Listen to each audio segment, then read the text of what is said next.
Chinese civilization in the modern world. None of this great progress would have been possible without the help of what in the immensity of China does duty for nationalism, a very individual sentiment which some have called hideously culturalism. This is in fact a form of pride which is not national but cultural, attached not to a nation but to a civilization. It is an ancient but enduring phenomenon, and it needs to be explored. For China today, which at first seems so novel and revolutionary, is linked thereby to a long and proud tradition which had been deeply wounded by the sad century, 1840 to 1949, before the Communist Revolution. China regards herself as a great power and a great civilization.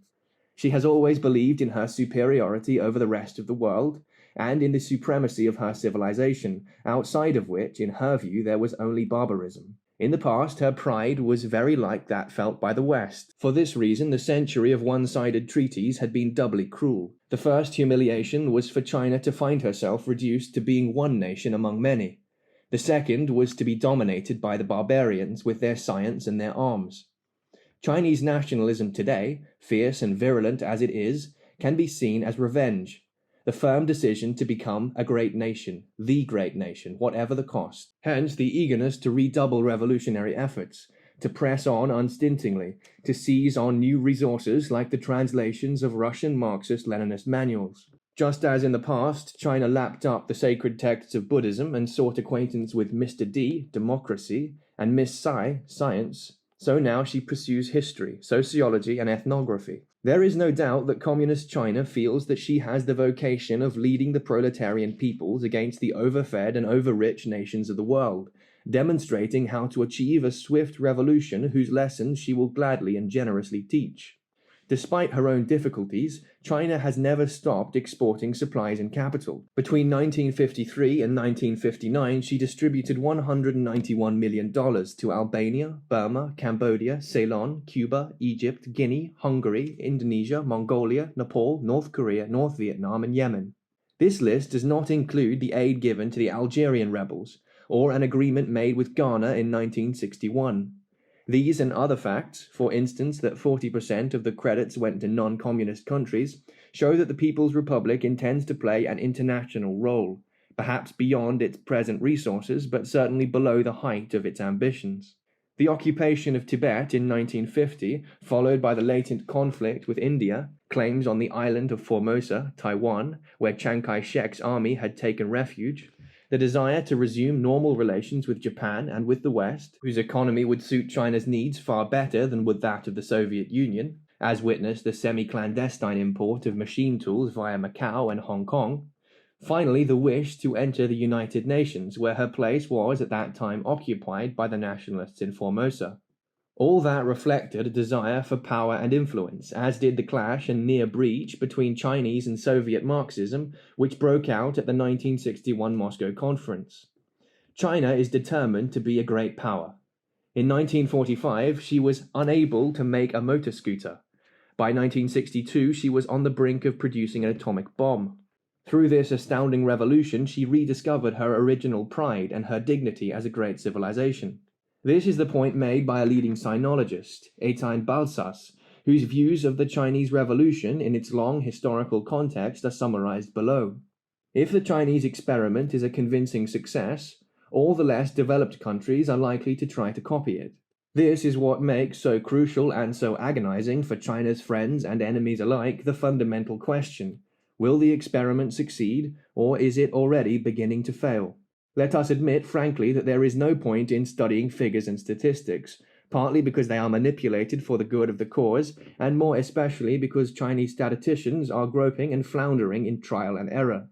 What is surprising is not that the estimates are shaky, but rather that they are good enough for planning to go forward without too many mistakes, and for the results to be calculated accurately enough to register the general trend. All in all, that trend is positive. One can, of course, point to the notorious failures in the 5-year plans, such as the pocket blast furnaces, inadequate grain production, or the difficulties of the people's communes. But the basic and stable features of the Chinese experiment are worth considering rather than criticizing, since they seem to have been well devised. Number 1. The most determined industrialization, with a growth rate far higher, and long likely to remain far higher than that of either the Soviet Union and Eastern Europe, or the less developed countries, on average 20% against 7 to 10%.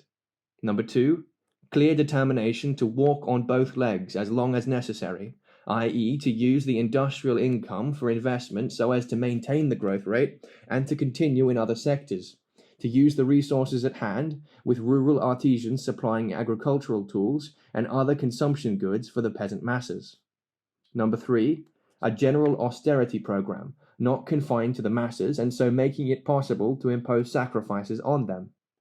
Number 4, great flexibility on the part of the authorities, who can acknowledge their mistakes and immediately change track. All of this is possible only because of certain essential facts of Chinese civilization. First, numbers. The hardships involved in the experiment, even if they include the sacrifice of certain people, or even many people, cannot compromise the success of the experiment itself. There are too many people in China, and there always have been. But above all, the unprecedented mobilization of more than 600 million people by 10 million officials, disciplined and devoted members of the party. And at the head of the party, with a few exceptions, there remains the old guard, leaders hardened by 30 years of persecution, civil war, armed resistance against Japan, patient advances and retreats in military strategy and political tactics, with unequaled experience in governing things and people. One cannot help thinking that they are the heirs of the great bureaucratic tradition of the ancient empire, successors of the mandarins, those educated officials accustomed to governing a great state with a very firm hand. A new intelligentsia, bold and active, has eliminated the old one, bookish and conservative, and it masters it. This powerful organization, seamless from top to bottom and able to make everyone work unceasingly, is perhaps the secret of China's unique experiment. In a very short time, the most ancient living civilization has become the youngest and most active force in all the less developed countries. But this in turn is perhaps because it has been able to rely on one of the longest lived and most solid features of its age-old civilization, its bureaucratic tradition. A further question is posed by China's development, the Sino-Soviet conflict. Was a real conflict expressed by the demonstrations at the 22nd Congress in 1961 and the sly digs printed by the opposing official newspapers, Moscow's Pravda and Peking's The People's Daily? Or were these superficial appearances, against which socialist solidarity would always prevail? To tell the truth, divorce was almost impossible. It would have had international consequences which would have been very dangerous for both sides. But the antagonism was real and deep, and here too there are historical reasons. True, the conflict had modern origins. Here were two great people who would have both tried the experiment of communism in the hope of modernization. And while one was sighing with some relief after 40 years of penury and suffering, others were grasping in a superhuman effort and bowed under miserable austerity. While the nouveau riche was flamboyantly taking his place in the councils of the nations, the poor relations had no voice there, and was banished like a leper from the international scene. One was obliged to go forward at all costs, under pain of falling back. The other had grown wary and prudent. These were certainly reasons for friction. But the rivalry surely lay deeper, in China's prickly nationalism and her desire for revenge on the West. For Russia, socialist or not, was still Western, still barbarian. China claims nothing less in her effort to efface the past than to become the capital of the Third World. Then, once more, she will indeed be the Middle Kingdom.